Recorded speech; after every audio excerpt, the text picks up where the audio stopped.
Students welcome. आज की video में हम बात करेंगे वाचन शिक्षण की विधियाँ कि हम कौन कौन सी ऐसी विधियाँ हैं जिसके साथ हम वाचन का शिक्षण अच्छे ढंग से करवा सकते हैं। पहला है शब्द विधि। इस विधि के अंतर्गत विद्यार्थी को शब्दों का ज्ञान करवाया जाता है, मतलब कि पहले बच्चों को शब्दों का ज्ञान दिया जाता है। देखा जाए तो यह मनोवैज्ञानिक विधि है, मतलब ये विधि कैसी है? मनोवैज्ञानिक है, क्योंकि सबसे पहले विद्यार्थी शब्द का ही उच्चारण करता है। क्योंकि पहले जब बच्चा बोलने लगता है तो एक एक शब्द का ही उच्चारण करना सीखता है।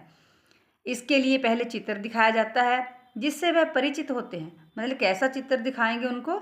जो कि जिसके बारे में बच्चों को जानकारी हो, थोड़ा सा ज्ञान हो। तत्पश्चात चित्र का नाम लेकर अध्यापक उच्चारण करता है, विद्यार्थी उसका अनुकरण करते हैं। विद्यार्थी शब्द एवं चित्र में संबंध स्थापित कर लेते हैं। कैसे संबंध स्थापित करते हैं? क्योंकि जो उनको चित्र दिखाया जाता है वही शब्द उनको उच्चारण करवाया जाता है। दूसरी विधि है अनुकरण विधि। इस विधि के अंतर्गत विद्यार्थियों के समक्ष अध्यापक एक एक शब्द कहता है। एक शब्द कहने का मतलब कि उनको बोलने का मौका देता है और छात्र उसका अनुकरण करते हैं। छात्र अनुकरण करने का मतलब पीछे पीछे बोलते हैं अध्यापक ने जो शब्द बोला। विषय वस्तु कोई कविता, कहानी, नाटक आदि कुछ भी हो सकते हैं, जिसमें हम जो भी बच्चों को पढ़ाना चाहते हैं, कोई कविता है, कहानी है, नाटक है। पर उससे पहले अध्यापक क्या करेगा? खुद पढ़ेगा, फिर बच्चे उसका अनुकरण करेंगे। इसका उद्देश्य उच्चारण शुद्धता पर बल देना है। जैसे अध्यापक बोलेगा वैसा ही बच्चे पीछे बोलकर सीखेंगे। आगे है वाक्य विधि।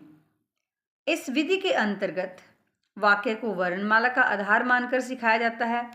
यह विधि मनोवैज्ञानिक है, क्योंकि बच्चा पहले वाक्य बोलना ही सीखता है। क्योंकि इतने बड़े वाक्य नहीं, छोटे छोटे वाक्य बोलने सीखता है। जैसे कि जब बिल्कुल छोटा होता है ना बच्चा, तो कैसे बोलता है कि पानी दो, पानी पीना, चीज़ी खानी, रोटी खानी, ऐसे बोलता है बच्चा। इस विधि में पूर्णता से अंश की ओर जाते हैं। हम जो वाक्य क्या है वो पूर्ण है और उसके बाद हम अंश की ओर बढ़ेंगे। इट मीन्स कि इस विधि में बच्चे को पहले जो वाक्य है वो सिखाए जाते हैं। जैसे कि हम कोई तस्वीर दिखा सकते हैं, उसमें कोई बच्चा खेल रहा है तो बच्चा उसके बारे में क्या बोलेगा, कैसा वाक्य बनाएगा कि इस तस्वीर में या इस बगीचे में बच्चा खेल रहा है। आगे है ध्वनि साम्य विधि। ध्वनि साम्य विधि में विद्यार्थियों के समक्ष समान ध्वनि रखने वाले शब्दों को रखा जाता है। जैसे कि हमने बच्चों को कोई भी मात्रा सिखानी है तो उसी मात्रा के साथ मिलते जुलते जो और शब्द हम बच्चों को पढ़ाएंगे। जैसे कि आ की मात्रा वाले शब्द आप देख रहे हैं, आम, काम, दाम, धाम।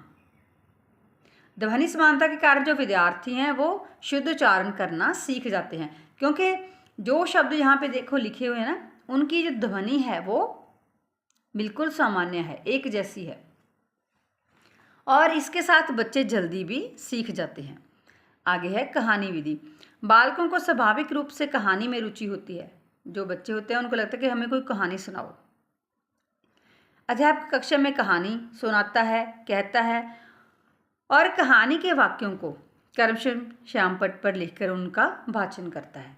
अध्यापक क्या करता है कि कहानी में जो वाक्य होते हैं उनको श्यामपट्ट पे लिखता है और साथ साथ उनको पढ़ता है, उनका वाचन करता है।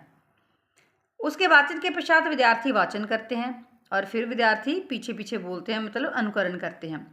वाक्य के विश्लेषण के द्वारा विद्यार्थी शब्दों एवं वर्णों का ज्ञान प्राप्त करते हैं। वाक्य के विश्लेषण का मतलब कि वाक्य के जो हिस्से अलग अलग कर लिए जाते हैं। जैसे कि फिर उनमें अध्यापक सिखाएगा कि शब्द कैसे हैं ते वर्ण कैसे हैं। सहचर्य विधि। इस विधि में विद्यार्थियों को चित्र, खिलौने या अन्य जी प्रत्यक्ष वस्तुओं को दिखाकर परिचित करवा देते हैं। कोई भी हम चित्र दिखाएंगे, खिलौना या कोई रियल ऑब्जेक्ट, प्रत्यक्ष वस्तु जिसको हम क्लास में दिखा सकते हो, उनके साथ परिचित करवाया जाता है, मतलब उनके साथ उनकी जानकारी दी जाती है। फिर उन्हें उन वस्तुओं के नाम वाले कार्ड देकर संबंधित चित्रों के साथ मिलाने को कहते हैं। फिर उसके बाद जो वस्तुओं के नाम हैं उन वाले जो कार्ड उनको दिए जाते हैं, जो संबंधित चित्र हैं उनके साथ मिलाने को बोला जाता है। सहचार्य का मतलब होता है कि मिलान करना। विद्यार्थी इस प्रकार सीखने में रुचि भी लेते हैं और वर्ण और शब्द का ज्ञान स्थायी रूप से प्राप्त कर लेते हैं। आगे है भाषा शिक्षण यंत्र विधि। यह विधि अनुकरण विधि का ही समरूप है। मतलब इस विधि में जो बच्चे हैं वो अनुकरण के द्वारा सीखते हैं। इसमें भाषा के शुद्ध उच्चारण के लिए रिकॉर्ड किए गए शब्दों वर्णों को सुनाकर उनका अनुकरण करवाते हैं। जैसे कि भाषा लैब होती है, लैंग्वेज लैब होती है स्कूल में। अगर हमने बच्चों का उच्चारण शुद्ध करवाना है, उनको कुछ भी सिखाना है, तो हम जो भाषा शिक्षण यंत्र हैं उनका प्रयोग करेंगे।